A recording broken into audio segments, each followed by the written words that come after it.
नमस्कार साथियों, welcome to पहचान क्लासेस। पहचान क्लासेस के यूट्यूब चैनल पर आप सभी का बहुत बहुत स्वागत है। देखिए मित्रों, आज हो गई है 5 सितंबर और 5 सितंबर के दिन राजस्थान करंट के जितने भी टॉप इंपोर्टेंट क्वेश्चन रहेंगे वो सारे हम इस क्लास में डिस्कस करने वाले हैं। तो पूरी क्लास को आप लास्ट तक जरूर देखना और एक बार जो है क्लास को शेयर जरूर कर लीजिएगा, ठीक है। देखिए सबसे पहले जो है आज है 5 सितंबर और 5 सितंबर के दिन है शिक्षक दिवस यानी टीचर्स डे। तो आप सभी को टीचर्स डे की बहुत बहुत शुभकामनाएं, ठीक है। चलिए तो बात करते हैं आज की क्लास में 5 सितंबर से संबंधित जो टॉप इंपोर्टेंट क्वेश्चन है उनके बारे में।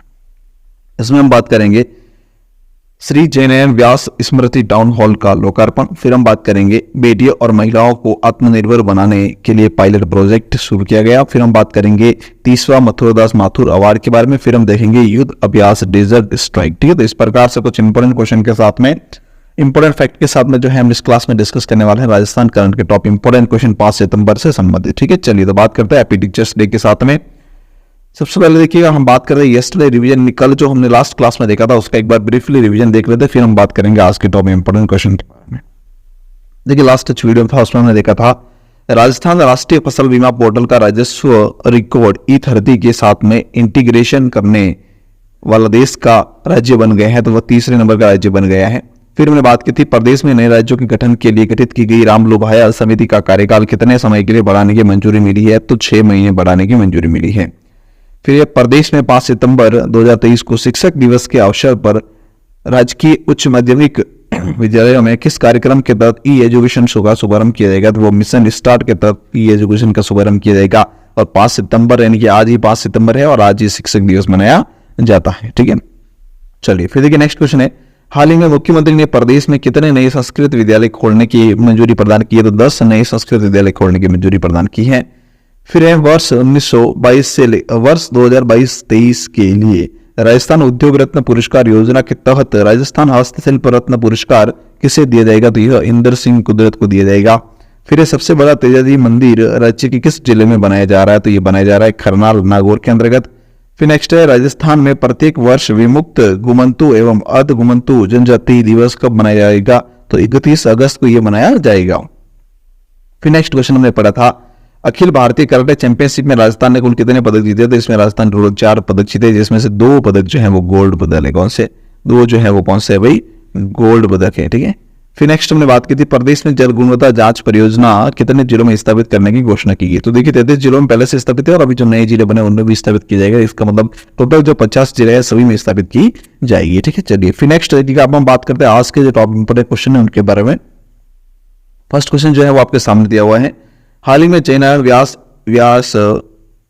श्री जयनारायण व्यास स्मृति टाउन हॉल का लोकार्पण किसके द्वारा किया गया। देखिए हाल ही के अंतर्गत जो है जोधपुर के अंतर्गत, कहां पर, जोधपुर के अंतर्गत जयनारायण व्यास स्मृति टाउन हॉल का लोकार्पण किया गया है। तो यह कहां किसके द्वारा किया गया, जोधपुर के अंतर्गत किया गया। तो किसके द्वारा किया गया, तो यह हमारे जो सीएम है राजस्थान के यानी कि मुख्यमंत्री जो है उनके द्वारा किया गया, श्री अशोक जी गहलोत के द्वारा, यानी कि बी ऑप्शन इसका हमारा बिल्कुल करेक्ट रहेगा। देखिए फैक्ट इसके बारे में थोड़े से, जोधपुर में मुख्यमंत्री ने श्री जयनारायण व्यास स्मृति टाउन हॉल का लोकार्पण किया है, कहां पर, जोधपुर के अंतर्गत। जयपुर, फिर बात करें जयपुर के रविंद्र मंच जो है उनको मल्टी कल्चरल सेंटर के रूप में विकसित करने की घोषणा भी की गई। ये भी पॉइंट काफी इंपॉर्टेंट याद रखना, जयपुर के अंतर्गत जो रविंद्र मंच है उसे मल्टी कल्चरल सेंटर के रूप में विकसित किया जाएगा। फिर नेक्स्ट क्वेश्चन नंबर सेकंड है हाल ही में लक्ष्मणगढ़ सीकर में स्थित कर्माबाई महिला राजकीय औद्योगिक प्रशिक्षण संस्थान का नाम परिवर्तित करके क्या रखा जाएगा, कौन सा, कर्माबाई महिला राजकीय औद्योगिक प्रशिक्षण संस्थान जो है उसका नाम परिवर्तित करके रखा जाएगा कर्माबाई राजकीय औद्योगिक प्रशिक्षण संस्थान नाम रखा जाएगा, यानी कि यहाँ पे ए ऑप्शन इसका हमारा बिल्कुल करेक्ट रहेगा। कहां पर है, सीकर के अंतर्गत है, ये लक्ष्मणगढ़ का है, सीकर के अंतर्गत, ठीक है। चलिए फिर नेक्स्ट इसका फैक्ट है सीकर में कर्माबाई महिला ITI का नाम जो है वो परिवर्तित कर लिया जाएगा, जिसमें सीकर जिले में लक्ष्मणगढ़ स्थित कर्माबाई महिला राजकीय औद्योगिक प्रशिक्षण संस्थान का नाम परिवर्तित किया गया।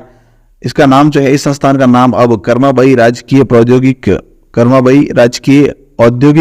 प्रशिक्षण संस्था लक्ष्मणगढ़ ये रखा गया है, ठीक है। चलिए फिर नेक्स्ट क्वेश्चन है बेटियों और महिलाओं को आत्मनिर्भर बनाने के लिए महिला अधिकारिता विभाग ने किस जिले में पायलट प्रोजेक्ट शुरुआत की, किस जिले के अंदर जो है पायलट प्रोजेक्ट की शुरुआत की, किसके द्वारा, महिला अधिकारिता विभाग जो है उसके द्वारा किस जिले में पायलट प्रोजेक्ट की शुरुआत की गई और क्यों की गई, तो देखिए बेटियां और महिलाएं जो होती है उनको आत्मनिर्भर बनाने के लिए इस प्रोजेक्ट की शुरुआत की गई। तो कौन से जिले में किया गया, कोटा के अंतर्गत, यानी कि सी ऑप्शन इसका हमारा बिल्कुल करेक्ट रहेगा। देखिए फैक्ट इसके बारे में, बेटी और महिलाओं को आत्मनिर्भर बनाने के लिए महिला अधिकारिता विभाग की पहल की गई, जिसमें बेटी और महिलाओं को आत्मनिर्भर बनाने के लिए महिला अधिकारिता विभाग ने पायलट प्रोजेक्ट शुरू किया है। क्या किया गया? पायलट प्रोजेक्ट जो है वो शुरू किया है। फिर नेक्स्ट है, इसके तहत जिन महिलाओं और बेटियों को रोजगार की जरूरत है उन्हें ऑटो चलाने का प्रशिक्षण देकर आत्मनिर्भर बनाया जाएगा। क्या? ऑटो चलाने का प्रशिक्षण दिया जाएगा। प्रशिक्षण पूरा होने के बाद उन्हें बैंक से लोन दिलाकर ऑटो भी दिलाया जाएगा। ठीक है, चलिए फिर नेक्स्ट है, इस मुहिम की शुरुआत पायलट प्रोजेक्ट के तहत कोटा में हो चुकी है और इसके पहले चरण के लिए लगभग जो है 25 से अधिक महिलाओं और लड़कियों को ऑटो चलाने की ट्रेनिंग दी जा रही है। कितनी? 25। ठीक है, अगर कोटा में ये पायलट प्रोजेक्ट जो है सफल रहता है तो इसे अन्य जिलों और संभाग मुख्यालयों पर भी लागू कर लिया जाएगा। फिर है, उदयपुर के अंतर्गत जो है टूरिस्ट सिटी, महिला चालकों के लिए ज्यादा संभावना है। उदयपुर जो है एक टूरिस्ट सिटी है और वहां पर जो है महिला चालकों की ज्यादा संभावना है, तो हो सकता है कि वहां पर भी ये प्रोजेक्ट फिर शुरू कर लिया जा सकता है। फिर देखिए नेक्स्ट क्वेश्चन है, 30वें मथुरादास माथुर अवार्ड के बारे में सत्य कथन बताइए। तो देखिए क्या है, सीनियर वर्ग में जो है ये मानव सुधार को दिया जाएगा, मतलब ये सीनियर वर्ग में मानव सुधार जो करते हैं उनको ही दिया जाता है। फिर है कि जूनियर वर्ग है मुकुल मानव सुधार को जो है दिया जाएगा सीनियर वर्ग के अंतर्गत। फिर नेक्स्ट है, जूनियर वर्ग में जो है ये मुकुल चौधरी को दिया जाएगा। फिर है कि सब जूनियर वर्ग में पर्व जलानी को दिया जाएगा और इसके अलावा दशक का सर्वश्रेष्ठ क्रिकेट अनिकेत चौधरी को दिया जाएगा, क्रिकेटर को। ठीक है, चलिए तो ये जो है बिल्कुल करेक्ट है, अर्थात उपयुक्त सभी, यानी कि डी ऑप्शन यहाँ पे हमारा बिल्कुल सही रहेगा। फिर नेक्स्ट इसका फैक्ट देखिएगा कि 30वां मथुरादास माथुर अवार्ड 6 सितंबर 2023 को दिया जाएगा, यानी कल ही दिया जाने वाला है ये। ठीक है, फिर इसका दशक का सर्वश्रेष्ठ क्रिकेटर अनिकेत चौधरी को दिया जाने वाला है। ठीक है, फिर नेक्स्ट है, इसके अलावा राज सिंह डूंगरपुर जो है राज सिंह, उनको ट्रॉफी अंडर 20 का उदयमान खिलाड़ी स्पेशल अवार्ड सिफान खान को भी दिया जाएगा। सीनियर वर्ग की बात करें तो उसमें जो है 15,000 रुपए का पुरस्कार मिलता है और जूनियर व सब जूनियर वर्ग में 7,500 रुपए का इसमें नकद इनाम दिया जाता है। तो ये भी इंपॉर्टेंट पॉइंट है, याद जरूर रखना। फिर देखिए नेक्स्ट क्वेश्चन लिखा हुआ है कि वर्ष 2023 में सबसे प्रभावशाली शिक्षिका का पुरस्कार किसे दिया गया है। याद रखना, वर्ष 2023 के अंदर जो है प्रभावशाली शिक्षिका का पुरस्कार किसे दिया गया, तो ये दिया गया है नीरा सिंह को। किसे? नीरा सिंह, यानी कि सी ऑप्शन इसका करेक्ट होगा। फैक्ट इसके बारे में देखिएगा, वर्ष 2023 में सबसे प्रभावशाली शिक्षिका का पुरस्कार नीरा सिंह को दिया गया है। राजमाता Krishna Kumari girls public school Jodhpur की प्रिंसिपल श्रीमती नीरा सिंह एक प्रशंसित और स्वीकृत शिक्षिका हैं, जिनके पास 3 फील्ड्स स्कूल नई दिल्ली, सेंट जैसे प्रसिद्ध स्कूलों में इन्होंने जो है 35 वर्षों का शिक्षण अनुभव भी प्राप्त किया है। फिर नेक्स्ट है, शिक्षा मंत्रालय हर साल कुछ चयनित शिक्षकों को राष्ट्रीय शिक्षक पुरस्कार से सम्मानित करता है। इस साल मंत्रालय ने 50 शिक्षकों का चयन कर इस पुरस्कार के लिए किया गया है। ठीक है, चलिए फिर नेक्स्ट है, पुरस्कार समारोह शिक्षक दिवस यानी कि 5 सितंबर को विज्ञान भवन नई दिल्ली में ये आयोजित किया जाएगा, जिसमें ये पुरस्कार इन्हें दिया जाएगा।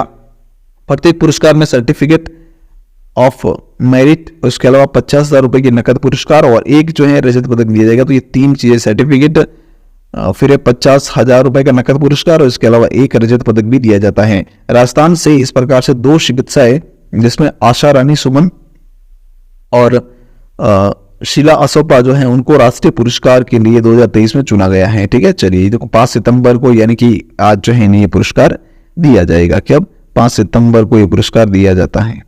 ठीक है, चलिए फिर देखिए नेक्स्ट क्वेश्चन नंबर 6 दे रखा है, सौर मिशन कौन सा आदित्य L1 में उदयपुर के वैज्ञानिकों द्वारा तैयार किए गए पेलोड का क्या नाम रखा गया है। तो ये भी इंपॉर्टेंट है, याद रखना। अभी जो है हाल ही में इसको 2 सितंबर को लॉन्च किया गया। कब?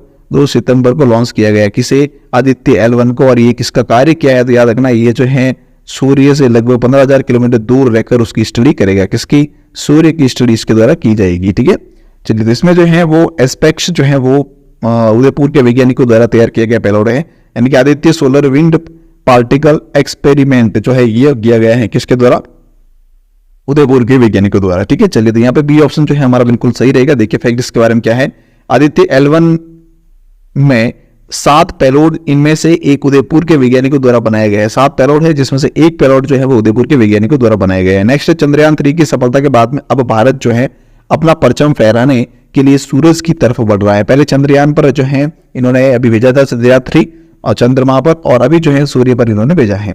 फिर 2 सितंबर 2023 को दोपहर 11:50 पर और सौर मिशन आदित्य L1 श्रीहरिकोटा से इन्होंने जो है लॉन्च किया था। कहां से? श्रीहरिकोटा से इन्होंने लॉन्च किया था। फिर इस वेधशाला का नाम आदित्य L1 सौर मिशन के साथ स्वर्ण अक्षरों में दर्ज होगा। ये भी इंपॉर्टेंट पॉइंट है, 2 सितंबर याद रखना, ठीक है। चलिए फिर नेक्स्ट है कि उदयपुर का भी इसमें योगदान रहा है, जिसमें आदित्य L1 में कुल 7 पेलोड है, जिसमें से एक पेलोड उदयपुर और अहमदाबाद के वैज्ञानिकों ने मिलकर बनाया है। तो ये भी इंपॉर्टेंट पॉइंट है, ठीक है। चलिए फिर नेक्स्ट क्वेश्चन है 31 अगस्त 2023 को भारतीय सेना ने डेजर्ट स्ट्राइक नामक युद्ध अभ्यास कहां पर आयोजित किया गया? डेजर्ट स्ट्राइक तो ये किया गया पोखरण फायर फील्ड जो है वहां पर, यानी कि यहाँ पे पोखरण जैसलमेर किया गया था। बी ऑप्शन इसका हमारा बिल्कुल सही रहेगा। देखिए फैक्ट इसके बारे में कि भारत पाकिस्तान अंतरराष्ट्रीय सीमा से सटे जैसलमेर के पोखरण में फील्ड फायरिंग रेंज जो है वहां पर भारतीय सेना ने डेजर्ट स्ट्राइक नामक युद्ध अभ्यास किया है। वॉर प्रैक्टिस में आर्मी ने आकाश और हेलेना जैसी मिसाइल का यूज किया है, जिसमें इस मौके पर ब्राजील सेना के कमांडर जनरल भी जो है वहां पर मौजूद थे। कहां से? ब्राजील के, ठीक है। युद्धाभ्यास में अर्जुन टैंक और एडवांस लाइट हेलीकॉप्टर ध्रुव के कौशल का भी प्रदर्शन किया गया। ध्रुव हेलीकॉप्टर से हेलेना मिसाइल ने हवा से जमीन पर सटीक टारगेट को हिट भी किया है। तो ये भी इसका वहां प्रयोग किया गया है, ठीक है। चलिए फिर अब क्वेश्चन पूरे हो गए। इसके कुछ हेडलाइंस है जो देख लीजिएगा कि जोधपुर ग्रामीण जो बना है, अभी नया जिला जो बना है जोधपुर ग्रामीण, ठीक है, उसके अंतर्गत बनाड़ सामुदायिक स्वास्थ्य केंद्र जो है उसे सैटेलाइट चिकित्सा केंद्र के रूप में क्रमोन्नत किया होगा, ठीक है। तो याद रखना ये काफी इंपॉर्टेंट बात है। ग्रामीण जोधपुर ग्रामीण जो है अभी नया जिला बना है, वहां पर बनाड़ सामुदायिक स्वास्थ्य केंद्र जो है उसे अब सैटेलाइट चिकित्सालय के रूप में क्रमोन्नत किया जाएगा, ठीक है। चलिए फिर बात करते हैं कि बाड़मेर के अंतर्गत जो है फगलिया PHC CHC में क्रमोन्नत होगा, और इसके अलावा चित्तौड़गढ़ के अंतर्गत जो है 2 उप स्वास्थ्य केंद्र PHC में क्रमोन्नत किए जाएंगे। तो ये कुछ इंपॉर्टेंट पॉइंट है जो देख लीजिएगा। फिर नेक्स्ट है कि 18 जिलों में 131 विद्यालय महात्मा गांधी अंग्रेजी माध्यम में परिवर्तित कर ली जाएगी। कितने? 18 जिलों के अंतर्गत टोटल, ठीक है। चलिए फिर नेक्स्ट है कि जोधपुर में मुख्यमंत्री ने श्री जयनारायण व्यास स्मृति टाउन हॉल का लोकार्पण किया। मैं पहले भी आपको बता चुका हूं। नेक्स्ट है कि जयपुर के अंतर्गत जो रविंद्र मंच है उसको मल्टीकल्चरल सेंटर के रूप में विकसित किया जाएगा, ठीक है। ये भी एक इंपॉर्टेंट फैक्ट है। फिर बात करते हैं नेक्स्ट क्वेश्चन फॉर यू, आपके लिए क्वेश्चन है, इसका आंसर आपको मुझे कमेंट बॉक्स में बताना है। तो क्या है क्वेश्चन, ध्यान से देखना कि प्रदेश राजस्थान में प्रत्येक वर्ष विमुक्त घुमंतु और अर्ध घुमंतु जनजाति दिवस कब मनाया जाएगा? ऑप्शन आपके सामने 21 अगस्त, 28 अगस्त, 31 अगस्त या 1 सितंबर। जो भी इसका आंसर रहेगा आप मुझे इसका जो है कमेंट करके जरूर बताइएगा, ठीक है। चलिए थैंक यू सो मच पूरी क्लास देखने के लिए, धन्यवाद। इसकी PDF जो है टेलीग्राम पर अवेलेबल रहेगी, तो टेलीग्राम का लिंक डिस्क्रिप्शन में है, टेलीग्राम को ज्वाइन जरूर कर लेना, ठीक है। चलिए अब तक आपने YouTube चैनल पहचान क्लासेस को सब्सक्राइब नहीं किया तो सब्सक्राइब कर लेना, वीडियो को लाइक शेयर और कमेंट जरूर कर लेना। चलिए थैंक यू सो मच पूरी क्लास देखने के लिए, आपका धन्यवाद।